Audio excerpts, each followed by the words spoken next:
बहुत ज़्यादा इम्पोर्टेंट है और सारे क्वेश्चन बेसिक क्वेश्चन है, तो आप वीडियो को पूरे ध्यान से देखिएगा और इस वीडियो में डाले गए सभी क्वेश्चन का आंसर आप खुद से देने की कोशिश करिएगा।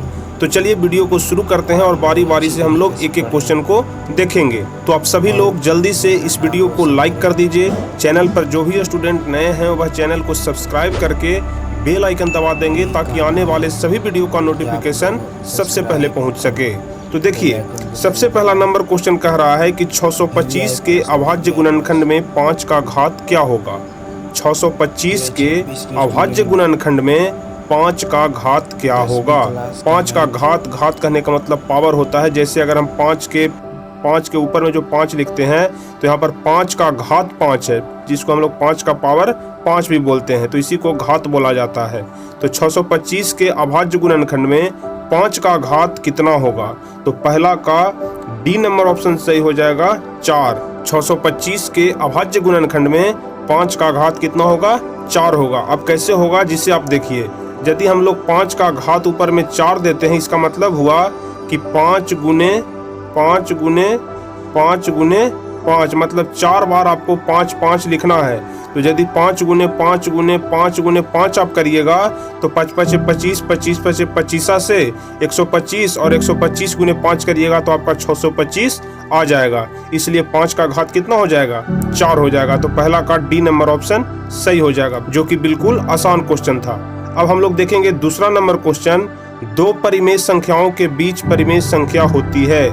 2 परिमेय संख्याओं के बीच कितनी परिमेय संख्या होती है। तो इसका आंसर हो जाएगा कि 2 परिमेय संख्याओं के बीच अनंत परिमेय संख्याएं होती है। तो दूसरा का डी नंबर ऑप्शन सही हो जाएगा कि 2 परिमेय संख्याओं के बीच अनंत परिमेय संख्याएं होती है। अब तीसरा नंबर क्वेश्चन हम लोग देखेंगे कि √3 है। √3 क्या है, एक परिमेय संख्या है कि एक प्राकृत संख्या है कि एक अपरिमेय संख्या है कि इनमें से कोई नहीं। तो बताइए √3 कौन सी संख्या है। तो इसका आंसर होगा कि √3 एक अपरिमेय संख्या है। तीसरा का सी नंबर ऑप्शन सही हो जाएगा कि √3 एक अपरिमेय संख्या है। अब चौथा नंबर क्वेश्चन की तरफ हम लोग बढ़ेंगे। तो चौथा नंबर क्वेश्चन कह रहा है, निम्नलिखित में से कौन अभाज्य संख्या है। अभाज्य संख्या कहने का मतलब होता है कि जो एक और अपने आप के अलावा किसी और से विभाजित न हो, उसे हम लोग अभाज्य कहते हैं। तो इनमें से कौन ऐसी संख्या है जो एक और अपने आप के अलावा किसी दूसरे से विभाजित नहीं हो सकता है, जो कि अभाज्य संख्या है। तो चौथा का सी नंबर सही आंसर हो जाएगा 11। 11 एक ऐसी संख्या है जो एक और अपने आप के अलावा किसी और से विभाजित नहीं हो सकता है। इसलिए चौथा का सी नंबर ऑप्शन सही हो जाएगा। अब हम लोग देखेंगे 5वां नंबर क्वेश्चन। एक घात वाला बहुपद क्या कहलाता है। बहुपद वाले चैप्टर में आप लोग पढ़े होंगे कि एक घात वाला बहुपद क्या कहलाता है। तो इसका सही आंसर होगा कि एक घात वाला बहुपद रैखिक बहुपद कहलाता है। तो 5वां का सी नंबर ऑप्शन सही हो जाएगा कि एक घात वाले बहुपद रैखिक बहुपद कहलाते हैं। अब छठा नंबर क्वेश्चन देखेंगे। निम्नलिखित में से कौन सा सत्य है। यह 4 ऑप्शन दिए गए हैं, इनमें से कौन सा सत्य है। ऑप्शन ए है कि sin 30 डिग्री बराबर tan 30 डिग्री। ऑप्शन बी है tan 60 डिग्री बराबर cosec 60 डिग्री। ऑप्शन सी है sec 45 डिग्री बराबर cosec 45 डिग्री। और ऑप्शन डी है cos 45 बराबर sec 45। तो बताइए इनमें से कौन सा ऑप्शन सही है। तो ऐसे क्वेश्चन बनाने के लिए सबसे पहले आपको tan 30, cos 30, cosec 30, cos 45 जो यह सभी फैक्टर हैं, इन सभी फैक्टर का मान आपको दिमाग में रखना पड़ेगा, आपको ध्यान से याद रखना पड़ेगा। तो सारे जो ऐसे मान होते हैं, इन सभी का मान आप याद कर लीजिएगा।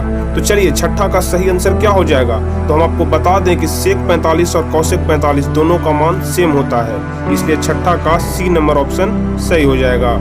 अब हम लोग देखेंगे 7वां नंबर क्वेश्चन कि रैखिक समीकरण युग्म को हल करने की बीजीय विधियां हैं। रैखिक समीकरण युग्म को हल करने की कितनी बीजीय विधियां हैं।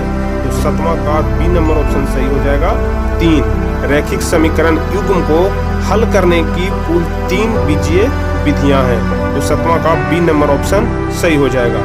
अब हम लोग देखेंगे 8वां नंबर क्वेश्चन कि 2 अंक वाली संख्या अंकों के योग का 4 गुना है। ठीक है, ध्यान से इस क्वेश्चन को समझिएगा। 2 अंकों वाली संख्या अंकों के योग का 4 गुना है। यदि संख्या में 18 जोड़ दिया जाए तो अंक उलट जाती है, तो संख्या क्या होगी। देखिए क्वेश्चन कह रहा है कि 2 अंकों वाली संख्या अंकों के योग का 4 गुना है। कहने का मतलब हुआ कि कोई 2 अंक वाली संख्या है जिसे हम लोग दोनों अंक को जोड़ते हैं तो अंकों का जो योग है वह 4 गुना है। मतलब आप समझिएगा कि यदि हम यहाँ पर 24 मानते हैं तो 2 अंकों का योग मतलब 4 और 2 को अगर हम जोड़ते हैं तो यह 6 हो जाता है, और जो यह अंक है वह 6 का 4 गुना है, मतलब 6 चौका 24 होता है। इसके अंकों का योग 6 है और अंकों के योग का यह जो है वो 4 गुना है। और यदि इसमें 18 जोड़ दिया जाए, मतलब 24 प्लस 18, यदि इसमें 18 जोड़ दिया जाए तो यह अंक उलट जाती है।